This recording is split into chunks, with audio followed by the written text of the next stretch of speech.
Well, hey there team, welcome back to the channel, and welcome to Wu Chang Fallen Feathers. This is the game that we're having a look at today. Now, if you're not across it, I do overviews on this channel. It's where I have a look at the first 2 hours of a game. That's the Steam refund window. Steam reckons you can make up your mind about whether you want to keep a game or not in that time. I generally agree as a rule and would say 20 hours in, you're probably not going to change your mind about how you felt 2 hours in.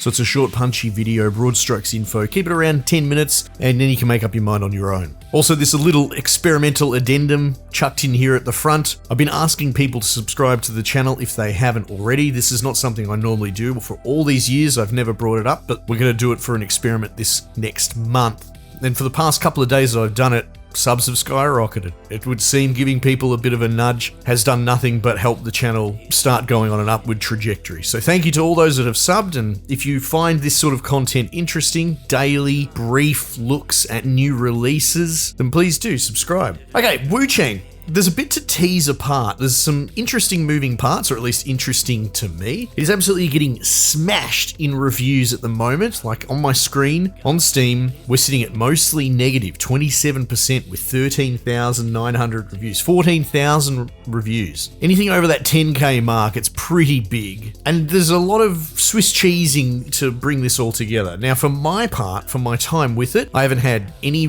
performance issues at all. Maybe one or two stutters kind of at the beginning, actually, but after that it's been pretty much excellent for me. Now, I do have a bloody NASA computer. I'll give you my specs. I am running a Ryzen 7 9800 X3D. I've got 64 gig of RAM, and we're running a 4070 Ti, right? So it's a pretty exceptionally high computer. And also, as far as specs, I didn't really go into it too much. I'm pretty happy to sit at defaults. There was DLSS running as expected. I tried frame gen on and off, and I didn't really get much of a difference at all. 1440p high. And for me, it was pretty flawless. Frames up around the 140 mark. Now, I also recognize that I sit as an exception to the rule. I've mused about the idea of maybe building different build PCs and testing things, but I'm already that flat out, and I'm not exactly rich. But, you know, that's a tomorrow problem. So my point is, if you do actually have a pretty high-end PC, you're probably not going to have an issue.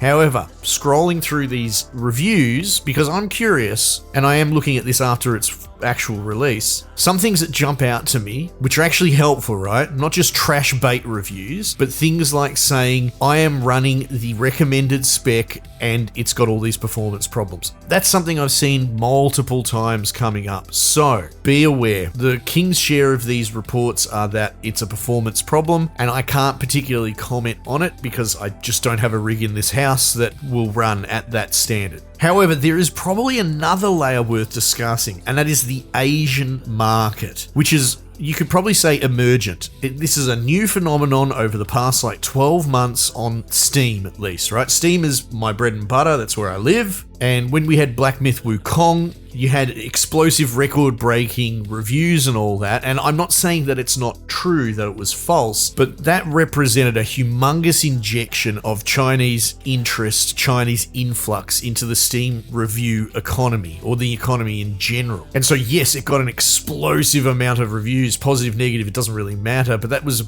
a big part of China really putting, their dick on the table and saying we're now involved from the developer level all the way down to the consumer level. Examples that you might not be across, that I am because I cover indie games, is something like Sultan's Game. You might not have heard of it. I've done a video on it. It's one of the best games I've played all year. I love it. Card deck builder thing, but again, it's coming out of that Asian development corner and bringing with it an Asian install base. So much so that if you look it up right now, its 24-hour peak is 7,500 players. And this is months and months and months after release for a tiny micro indie game. And those sort of numbers are numbers that AAA companies want. My point is, I'm not trying to necessarily run defense for Wu Chang getting review bombed. It's playing on a different level of consumer base because it has that Asian market component. And so when you have a Black Myth Wukong that knocks it out of the park, it's going to get a bazillion positive reviews. But when you have performance issues on something like this that's going to get an outsized chunk of interest because of the Chinese market, it's going to get smashed even harder with reviews. Just checking now, like right now, and I'm not at peak, but there's 58,000 people playing it. This is a huge release, but it might not be so apparent from a Western perspective. Anyway, look, I find that stuff interesting, and I thought I'd just line that up there. If you've got a pretty powerful computer, you're going to be all right. But honestly, it would seem the Chinese gaming market is not immune to the same problems that AAA has, because this thing has got some UE5 performance problems that have become kind of expected, tragically, commonplace AAA problems. Also, while I'm talking shop a little bit, it is developed by 505 Games, which to me is a really unusual development studio because they do AAA and AA. They're this weird high-end hybrid, and they're out of Italy as well. They sort of sit apart from what I would call the traditional Western AAA space, but they bridge a lot of gaps. And to have them running publishing rights over a Chinese-based studio is a really interesting bridging of this, like I said, this emergent interest from the Chinese market coming into the gaming space. Okay, so that bit of preamble all set up and out of the way, what do we think? I like it. I like it a lot. It represents this subgenre of Souls-likes that Black Myth Wukong is probably the really big cornerstone of, right? Not everyone. It depends how you look at it, what angle you come at from, how many Souls-likes you played. But I don't really see Black Myth Wukong as what I would call a traditional Souls-like game. Much like the genesis of a Souls-like was kind of Japanese doing their version of Western RPG, this in turn is China doing their version of established Souls-like, right? It's sort of 3 generations removed. And what you get at the end of it is this weird sort of action combat. It's a little bit more character action than what I would call strictly Souls-like. A lot more like combo chain heavy, which is not a traditional Souls thing. A lot of that is, general stat sheet scaling on weapons. This is a lot of stuff that we've come to expect. But much like Black Myth in this, you have some really interesting branching trees that are more focused on skilling up a specific weapon set and getting different combo moves, right clicks, left clicks. I was using mouse and keyboard and I had a fine time with it, but I think you're probably supposed to use controller. So I would argue that if you like Black Myth Wukong, you're actually going to like this. More character action, more combo oriented, more about weapon tree point leveling up than what you would call a Souls-like. The story's a bit, whatever, nature of the beast, they drip feed it. You've got this feathering disease, some monster came through a town and everyone has got feathers sprouting out of them to varying degrees, and you've only got a touch of it, lost memory or something. You still got big old boobs and a couple of feathers coming out your left shoulder. I will say the world feels a bit static, which is a little disappointing. This is asking some pretty heavy-duty entry-level money, and I'm going to compare it to a game that no one wants to bloody hear, everyone wants to poo-poo, but Assassin's Creed Shadows, for all its issues, the environmental design, the dynamic environments and the handcrafted everything, and on top of that, that's open world, it's not Souls-like, it's not like a limited kind of corridor arena-based thing. That was incredibly beautiful,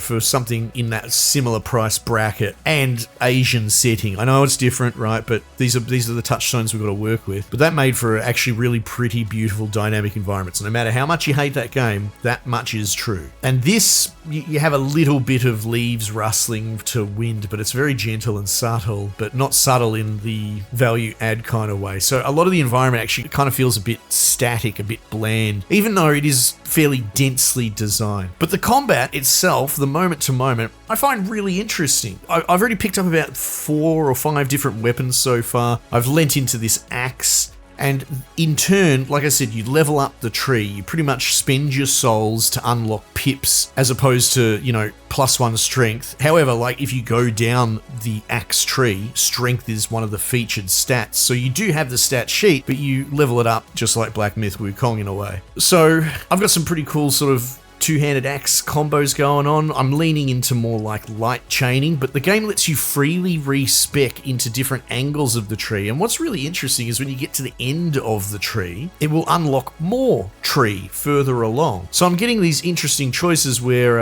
how would you put it? You've got light and heavy attack, but I've also got a feature move, you could probably say, which for the axe, and again, I pretty much just use the axe the whole time, so that's what I'm going to speak for. However, the sword that you start with seemed pretty cool as well. But the feature move is this block, and what you can actually do as you branch along through the tree is unlock different sort of feature moves to equip and replace that.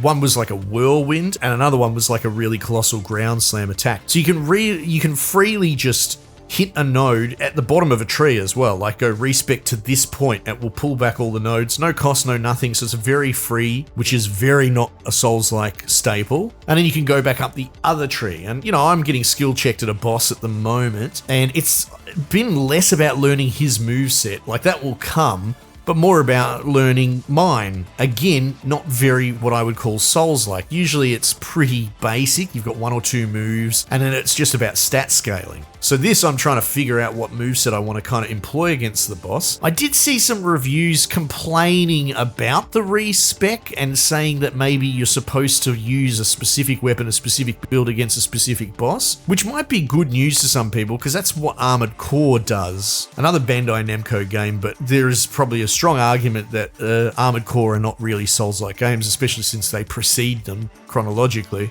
In that, or at least whatever it was, 6, the Rubicon one that everyone played, you know, you could just mix and match and rebuild freely, and a lot of the time it came down to building the correct mech for the correct situation, so a different style, and it looks like maybe that's what's going on here. At least you have that freedom to do it. Like right now, I could totally pull all my points out of the axe tree, and I could go down the spear tree, and I could probably pick one or two of the branching paths there, and maybe I'll get better results against this boss I'm up against. So it's good. And again, like I said, if you enjoy this spin-off subgenre, it doesn't have a name yet, and a lot of people aren't really explicitly acknowledging that it's a thing, but it is the Chinese version of Souls-like. Again, much more character action, much more combo driven, and potentially a bit more puzzly as well, you know? Take the right build to the right fight, it'll go a lot smoother for you, and then you could always just respec back to whatever you had before if you wanted. So yeah, if you got the right computer, then this is great.